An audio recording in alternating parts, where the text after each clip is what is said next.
acreditavam piamente que o estupro era um crime mais grave do que o atentado violento ao pudor, o que não era verdade. Estupro e atentado violento ao pudor tinham a mesma pena, eram ambos considerados crimes hediondos, mas dentro da imaginação do povo, o estupro sempre foi mais grave e o linguajar coloquial sempre utilizou a palavra estupro, a terminologia estupro. Não é mesmo? Difícil você ver, né, na TV, difícil você ver no rádio ou no jornal anunciando atentado, né, que alguém cometeu atentado violento ao pudor. Normalmente se usava essa nomenclatura estupro para qualquer tipo de violação sexual. Pois bem, agora a lei entrou em consonância com esse entendimento popular, o que eu pessoalmente acho bastante benéfico. Há um grande doutrinador espanhol que, quando trata do problema da hermenêutica, da interpretação e mesmo da formulação dos tipos penais, insiste que tanto a redação quanto a interpretação de um tipo penal devem ser o mais coloquiais possíveis. Não é possível. Quer dizer, se o tipo penal serve para que as pessoas entendam o que elas devem e não devem fazer, bem, então os termos, as expressões devem ser usadas no seu sentido comum, no seu sentido prosaico, no sentido que comunique alguma coisa ao povo. Então, a meu ver, toda medida que tenta aproximar a legislação da compreensão popular a respeito daquele assunto é bem-vinda. E no caso, o que aconteceu foi isso.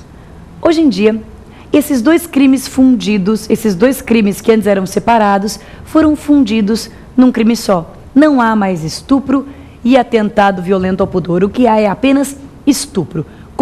Constranger alguém, então é um crime praticado por qualquer pessoa, contra qualquer pessoa.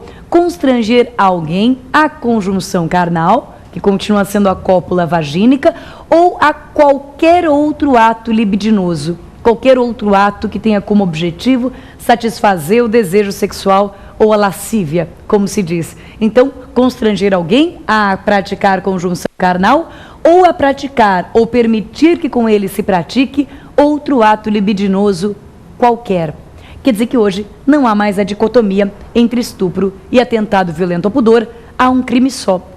E creio eu que uma das repercussões mais importantes a título de efeitos jurídicos dessa fusão é que antes, como eu disse, quem praticava, então imagine que um homem pratica na mesma noite, no mesmo contexto fático, com a mesma mulher, a cópula vagínica e a cópula anal, por exemplo.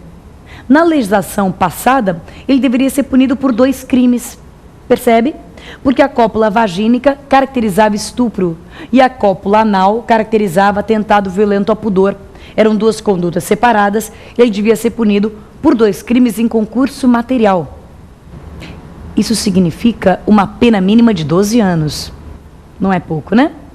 Bem, hoje, sendo que o crime é único, nós podemos defender, e já há quem esteja defendendo a tese, de que quem pratica no mesmo contexto, numa mesma situação fática, contra a mesma vítima, atos libidinosos diversos, envolvendo ou não a conjunção carnal, pratica um único crime. É o chamado crime de ação múltipla. Quando um crime tem mais de um verbo, o fato de praticar vários desses verbos não quer dizer que você esteja praticando vários crimes. O crime é único. Pense, por exemplo, a respeito do tráfico de drogas.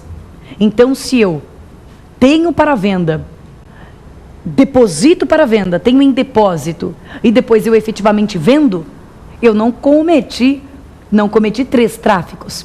Eu cometi um tráfico só. É um crime de ação múltipla. O fato de você ter realizado mais de uma daquelas ações não caracteriza pluralidade de crimes. E é o mesmo que se pode defender hoje com o atentado violento ao pudor e o estupro, que agora são um crime só. Estupro, um crime de ação múltipla, praticar atos libidinosos ou qualquer outro, né, a conjunção carnal ou qualquer outro ato libidinoso. Então, um crime de ação múltipla ou conteúdo variado, como se chama. Pois bem, o segundo tipo penal também foi a fusão de 2 outros.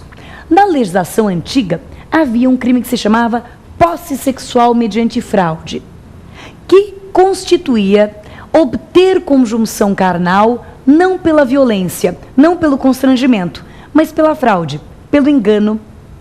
E havia outro delito, que era o atentado ao pudor mediante fraude, que constituía em obter outros atos libidinosos mediante fraude, não constrangimento, mas mediante fraude. Vale dizer, a posse sexual mediante fraude estava para o estupro, como o atentado ao pudor mediante fraude estava para o atentado violento. Eles eram crimes paralelos. Tanto estupro quanto a posse versavam sobre conjunção carnal. A diferença é que no estupro havia o constrangimento e na posse sexual havia a fraude. A mesma relação havia entre atentado violento ao pudor e o atentado ao pudor mediante fraude. Ambos versavam sobre outros atos libidinosos, mas no atentado violento havia o constrangimento e no atentado ao pudor mediante fraude havia a fraude. Pois bem, hoje em dia, ambos os crimes fazem parte de um único tipo, chamado violação sexual mediante fraude.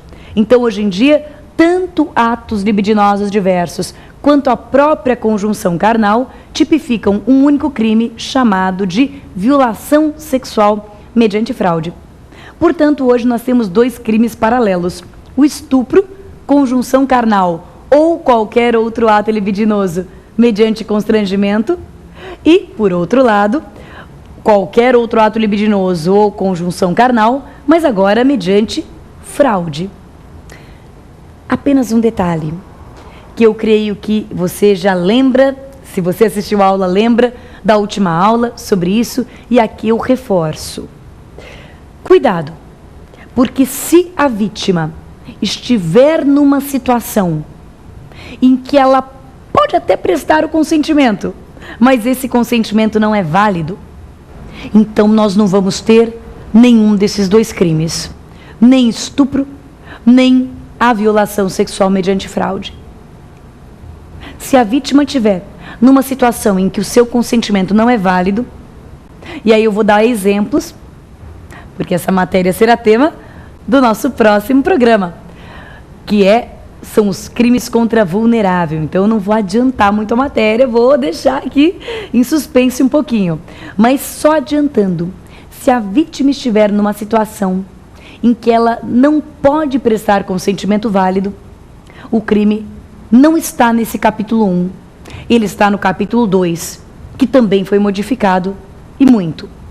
Então lembre-se que a vítima menor de 14, a vítima alienada mental, ou a vítima que não pode oferecer resistência, não pode ser sujeito passivo do crime de estupro ou do crime de violação sexual mediante fraude. Ué, Patrícia, mas então ela vai ser sujeito passivo de que crime? Se eu mantiver, seja mediante violência, seja sem violência, se eu mantiver atos libidinosos ou conjunção carnal com uma criança de 13 anos, se eu, Patrícia, mantivesse atos libidinosos com um garoto de 13 anos, então eu não cometo crime algum? Claro que cometo, mas é um crime mais grave do que o próprio estupro. É o crime de estupro de vulnerável, que está no artigo 217-A e será objeto do nosso próximo programa. Aqui é só para deixar bem claro que para que haja estupro ou mesmo violação sexual mediante fraude, é preciso que a vítima conserve a capacidade de discernimento. E em determinados casos, já é uma premissa da lei, eu não vou falar mais presunção de inocência, porque esse termo não é mais empregado, mas já é uma premissa da lei que aquela pessoa não tem capacidade de discernimento. Por exemplo, o menor de 14, o alienado mental, ou aquela pessoa que não possa oferecer resistência. Então, esses casos que muitas vezes são aí tristemente noticiados na mídia, por exemplo, de rapazes que encontram uma moça ali que se alcoolizou, uma festa, tomou demasiado álcool e está ali desacordada, e os rapazes aproveitam aquela situação para abusar sexualmente da moça, não cometem estupro cometem um crime mais grave